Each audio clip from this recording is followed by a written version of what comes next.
siempre he dicho que nuestra generación fue una generación muy afortunada en muchos sentidos, porque cuando yo terminé la carrera, yo terminé en el 68, en el año 68. Precisamente con el famoso mayo del 68 de París, estábamos terminando nosotros la carrera. Coincide un momento, unos años después, un par de años, una cosa así, la gran expansión hospitalaria y la gran expansión universitaria. Entonces, claro, toda la gente de mi promoción encontraron muy rápidamente puestos fijos y generalmente puestos ya muy buenos, ¿no? De manera que, claro, hasta cierto punto mi generación ha constituido, mi generación y las dos o tres que le han seguido han constituido un cierto tapón de edad para quienes venían después. Cuando yo era estudiante, me parece que en toda España había 14 universidades y aquí en la Universidad de Salamanca, pues me parece que éramos unos 6.000 alumnos y 4 facultades. Compara con actualmente 50 universidades públicas, 20 y tantas, creo que 25 o 27 privadas, la Universidad de Salamanca 30 y tantos mil estudiantes, 22 facultades y escuelas. Es decir, con comparar estas cifras te das cuenta de lo que fue la enorme expansión. Eso en cuanto a la universidad. En cuanto al sistema de salud, pues claro, prácticamente lo mismo. Es decir, cuando mi generación terminó, el único sitio que ofrecía MIR era La Paz, en Madrid. Y muchos de mis compañeros allá se fueron y estuvieron de residentes en La Paz. Al cabo de unos pocos años, pues prácticamente todos los hospitales ya tenían sistema MIR, etcétera, etcétera. Es decir, es los años 70 y principios de los 80 que coincide con esta gran expansión. Durante la carrera yo fui alumno interno en una institución muy propia de las facultades de medicina, que por cierto ahora se está resucitando otra vez aquí porque ha tenido unos años que no ha existido prácticamente. Y yo fui alumno interno de la cátedra de anatomía. Entonces, allí es donde el profesor Genis, que era el titular de la cátedra, ahí es donde me inicié yo en la investigación. Fundamentalmente se trabajaba en embriología. Entonces estudiábamos el desarrollo embrionario del ojo y de los órganos anejos del ojo, en concreto del cristalino. Y ese fue mi primer contacto con la investigación. Es decir, al profesor Genis yo le debo pues, el haber aprendido cómo se hace una búsqueda bibliográfica, en qué consiste la investigación, cómo se hace un trabajo de investigación, etcétera. Durante esta etapa, pues naturalmente era la cátedra de anatomía, es decir, la embriología se hacía desde un punto de vista estrictamente morfológico, pero el profesor Genis, que era un hombre muy avanzado para todas estas cosas, intentó introducir metodologías bioquímicas en la embriología, y ahí estuve yo, de tal forma que a mí pues, me gustó de entrada la bioquímica y ya dije que tenía que ser la bioquímica. Entonces, cuando terminé la carrera, el propio profesor Genis y el profesor Rodríguez Villanueva me pusieron en contacto con el Consejo Superior en Madrid, con el profesor David Vázquez, que fue ya mi director de tesis y mi maestro ya en estas lides bioquímicas y biológico-moleculares. Hay que tener en cuenta que fue durante los años 60, es cuando se descubre, se descifra el código genético, por ejemplo. Es cuando se establece lo que se llama el dogma central de la biología molecular, es decir, cómo el DNA produce RNA y cómo el RNA produce proteína. Es decir, era, digamos, la punta de lanza de la investigación. Entonces, ahora, claro, las cosas han cambiado mucho, se ha profundizado mucho, pero vamos, entonces era un campo absolutamente apasionante.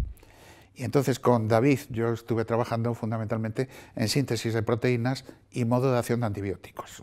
Es decir, algo muy, hasta cierto punto muy médico, mucho más médico que la biología molecular pura. Actualmente se está pasando un bache, porque yo creo que una de las cosas que el sistema de investigación español no ha sabido todavía hacer es convencer a los gobernantes que la investigación es importante. Es decir, cuando se trata de recortar fondos, etcétera, el primero que cae es la investigación. Es decir, nuestros gobernantes y la clase política en general piensa que la investigación es una actividad de lujo. Y no lo es. No lo es una actividad absolutamente vital.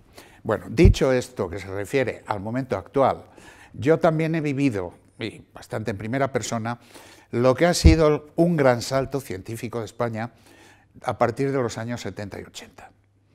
Es decir, es cuando realmente se ha empezado a profesionalizar el científico. Es cuando ha empezado a haber un sistema nacional de financiación de la investigación.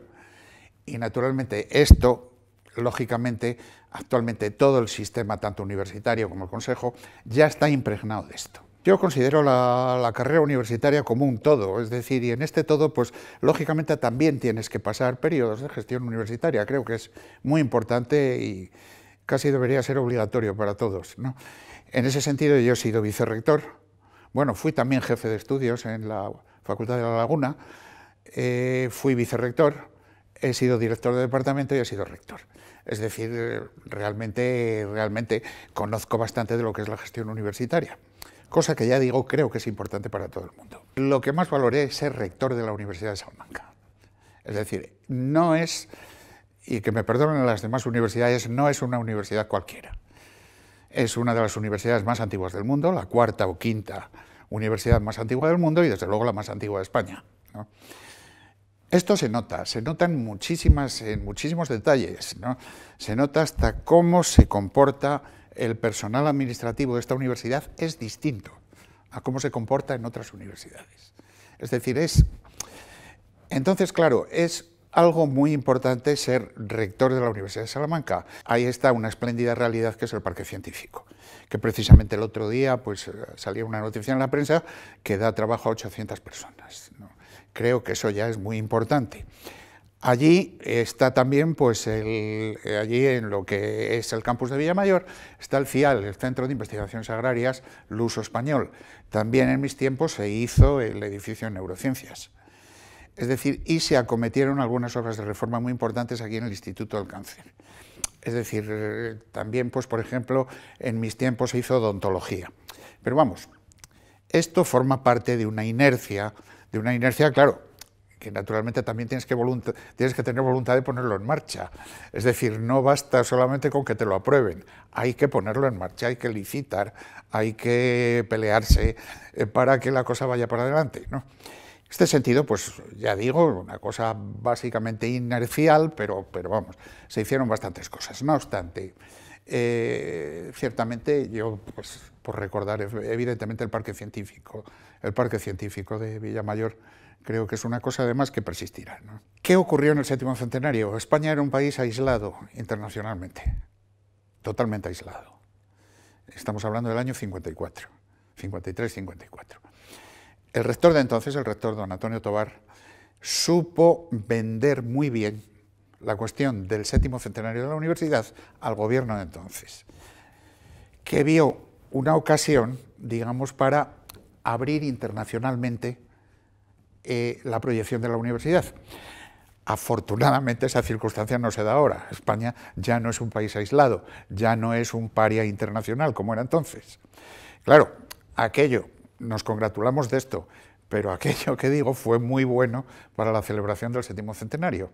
Se le dio una importancia muy grande, la universidad consiguió recuperar, por ejemplo, los archivos de los colegios mayores y las bibliotecas de los colegios mayores, que estaban depositadas en el Palacio Real de Madrid.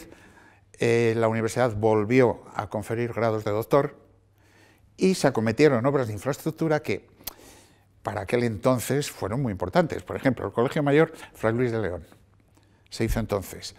La restauración de todo lo que es el rectorado, la primera restauración y más importante, se hizo entonces. Es decir, hubo mucha cosa en el séptimo centenario. ¿Qué podemos esperar del octavo centenario? Pues yo creo que no. Afortunadamente, hombre, siempre son necesarias nuevas infraestructuras, siempre ahora. No es tan perentorio como pudiera ser entonces, ¿no? Yo creo que lo que hay que darle al octavo centenario es una cosa no tanto que cueste dinero, sino que realmente hacer sentir lo que yo decía antes. Esta universidad no es una universidad cualquiera. Es decir, y esto es algo que la sociedad española y la sociedad europea tienen que aprender, ¿no? Y tienen que ser conscientes de ello. Entonces, todo lo que se haga en el octavo centenario por promover la imagen de la universidad, todo estará muy bien hecho. Una imagen que corresponde a una realidad. Aquí hay magníficos grupos de investigación, hay magníficos institutos de investigación. Es decir, esto se da mucho hablar siempre de lo mal que quedan las universidades españolas en los rankings internacionales. Bueno, es muy discutible todo esto, porque para mí el criterio número uno es la empleabilidad de los egresados a la universidad. Y en un momento triste como estamos ahora, que estamos exportando talento fuera de España, encontramos que los graduados en España no tienen ninguna dificultad para colocarse fuera. Esto significa que nuestro sistema universitario, que nuestro sistema de enseñanza superior es muy bueno, aun cuando no aparezcamos entre las 200 primeras universidades que se hacen con unos criterios que pueden ser naturalmente discutibles.